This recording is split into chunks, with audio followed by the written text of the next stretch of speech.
have to say. We're joined today, let's see, Daniel Littman, he's a White House and Washington reporter for Politico, and Julie Harris is the president for the National Federation of Republican Women. Good morning. Good morning. Thanks for having us. Awesome. Great to have you. So we'll start with you, Daniel. You saw that clip from Kristen Welker in terms of the line of questioning and Trump's successes. And there seems to be a lot of pushback from the left as to the fact that they think that he has not brought down prices, even though we have seen inflation come down and also gasoline. We're now becoming, many would say that's a priority of the Trump administration to become energy independent. But what do you make of all of this?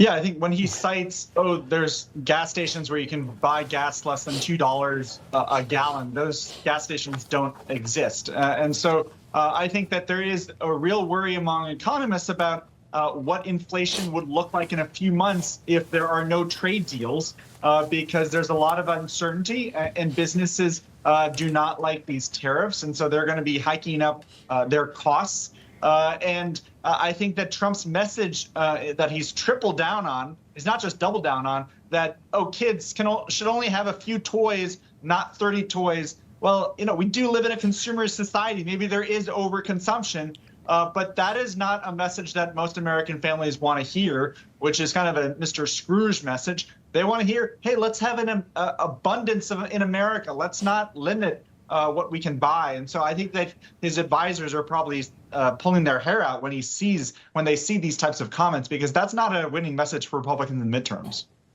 Just for our viewers, I just want to clarify something. When President Trump said that gasoline is $1.98, he was really referring to what's called, in terms of trader terms, RBOB. That's the trader term for gasoline. And when you look at the producers, providers, they buy the physical commodity 3 months in advance. So the June contract of 2025, I'm looking at it right now, it says $2. So he's talking about the decline, the continued decline, not just in oil, but also gas prices. So the prices are going to come down from now all the way through June, and we'll see what happens after that when the next contract comes out. Just want to make sure, not trying to get too detailed and technical, but want to make sure that our viewers know exactly what President Trump is talking about. And Julie, the thing is, there's a lot of fear, that's being stoked by these Democrats. But President Trump put to rest the third term. Take a listen. So many people want me to do it. I have never had requests so strong as that. But it's something that, to the best of my knowledge, you're not allowed to do. I don't know if that's constitutional that they're not allowing you to do it or anything else, but there are many people selling the 2028 hat. But this is not something I'm looking to do. I'm looking to have 4 great years and turn it over to somebody, ideally a great Republican. So, Julie, finally, the Democrats can stop worrying about Trump 2028. He put it to rest. But he did say there's Rubio, there's J.D. Vance, and there's a long line of Republicans who can step in and continue the MAGA movement. What say you? Absolutely. The Make America Great movement will never die, because making America great is deep rooted in the heart of all Americans. We are seeing our economy rebound. We're seeing a secure border. President Trump is correct. The prices are coming down. Our senior citizens are benefiting from prescription prices coming down.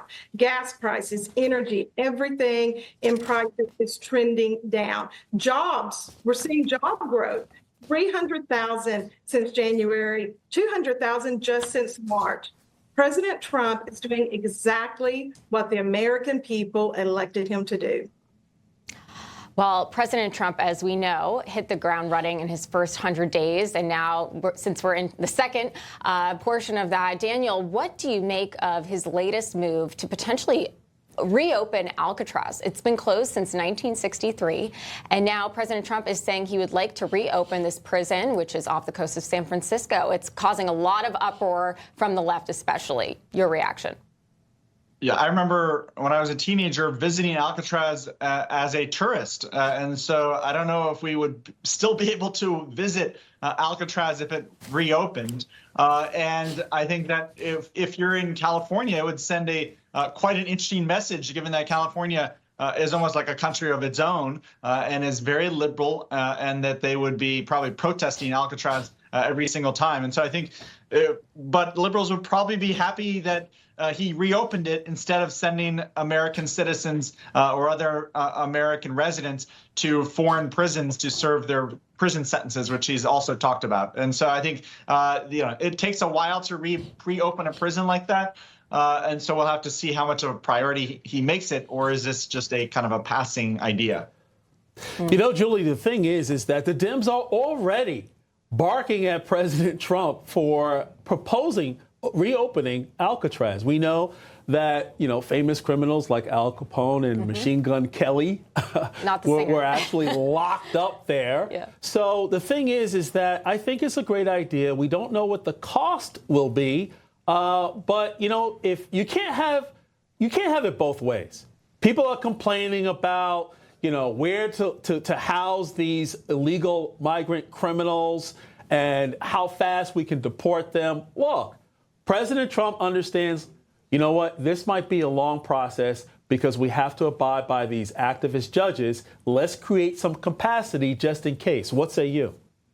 Absolutely. I think the tourist would be happy to give up a tourist attraction if it meant getting more criminals off the street. President Trump, again, is fulfilling his promise to the American people to make America safe again. Right. We saw under the past administration an invasion of our borders, and it seemed like it was almost welcome, like they were inviting this invasion. America knew it was not sustainable, and they overwhelmingly elected a president who promised to make America safe again. He's not doing anything that surprises the American people. The left are never going to support what this president does. And the leftist media is never going to validate it by reporting fairly, even when in the best interest of America. Right. And it's also a major problem when we see activist judges trying to prevent the deportation of these criminal migrants. And that's exactly why, to your point, Daniel, it would behoove the nation to have yet another place to house these criminals. And it's interesting to see the Democrats argue against reopening Alcatraz when they actually want criminals to remain in our country. So I think it's a great idea. Even if President Trump is just thinking out loud, it's a major deterrent. But in another bold move, President Trump now saying a 100% tariff could be placed on foreign films. The president posting on Truth Social saying in part, the movie industry in America is dying a very fast death. Other countries are offering all sorts of incentives to draw our filmmakers and studios away from the United States. Hollywood and many other areas within the United States are being devastated. This is a concerted effort by other nations and therefore a national security threat. Daniel, your thoughts? Yeah, I don't think if you talk to most national security experts that it is a national security threat if one film is made in France or England versus the U.S. And so that's a pretty broad definition of national security. That's not to say that there are sometimes barriers to American films getting exported. So China, for a long time, wouldn't let many American films in. They would not want the kind of liberalizing notions and the kind of great themes of American patriotism to get into their theaters, lest their residents and Chinese citizens would say, "Hey, I want to rebel against the Chinese government." And so, but I think this would, people can probably stream a lot of these films on Netflix or Amazon. It would be interesting to see how do those tariffs apply to that if it's a global digital commodity? Julie, I think people need to really understand, they like to use the word threat. All threats are not categorized the same way. There's level 1, level 2, level 3, and so forth. And nobody is saying that films that are produced around the world is equal to, let's say, a terrorist attack, but there are different levels of threats. And President Trump understands that if slowly our economies, the industries that we rely on in terms of our GDP and other economic activities onshore is continually being actually exported around the world, that's actually gutting America. That's why we ended up in the place now where a lot of things are manufactured around the world. Why? Because we were gutted. So he understands that an industry like Hollywood and so many other industries must be protected. Why? Because it's a threat. What say you? Americans have suffered from unfair trade practices for decades. To have a robust economic structure is key to having a robust, healthy national security. They go hand in hand. And I agree. Right. It may not be at the level of a terrorist threat, but it's a death by 1,000 cuts. The more China can cut into our economy, the weaker we are with national security. I say it over and over and over. As a president of the National Federation of Republican Women, it is my job, it is my duty to say it. President Trump ran on these issues. He is fulfilling his promises, and the NFRW is here to help him be a 4-year president. Exactly. And he talked about all of the priorities that he needs to achieve throughout the 4 years. And one of those major priorities, Daniel, includes working with Congress to try to get this big, beautiful bill pushed forward. I mean, we only have about 30 days till the end of May. This bill is incredibly important. Why the Senate and the House majority leaders are working finally in concert to get this done. Do you think the bill will ultimately get passed? I think they will, but some of the very conservative members of Congress, they're not going to like this product because the more moderate members are probably going to really take away those Medicaid cuts that the far right members want. And this is not something that Trump, he's really threading a needle because that's where a lot of the savings could come from. But that would also hit a lot of his voters. And he's made promises that he's not cutting Medicaid, he's not cutting Medicare. And I don't know if they can find hundreds of billions of dollars of waste, fraud, and abuse in those programs. This is going to be an uphill battle, but I don't think it's going to last all summer, that they realize that to reassure the economy, especially, you need to pass these tax cuts and this extension to make sure that the stock market doesn't take too much of a dip.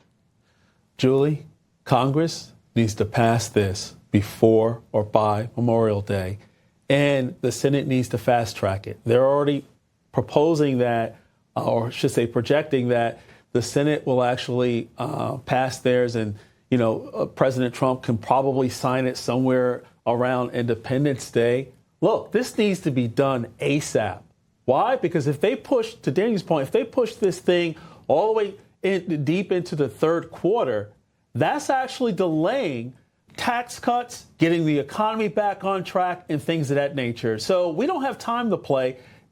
Congress, and I mean both chambers, need to get their act together and understand that they work for the American people, and they need to get it done ASAP. What say you? I agree. And right now we're seeing the discussion, the debate, how the sausage is made, if you will. But ultimately, I believe it's going to pass. They're going to come together. They just came out of the same election that President Trump came through. They know what the American people want, and they're going to give it to them. Well, if they want to see another win, they better make sure they get it done, because the American people are fed up with their foolishness. Daniel Lippman, Julie Harris, thank you so much for joining us. Thank you. Thank you, guys. You got it. Coming up.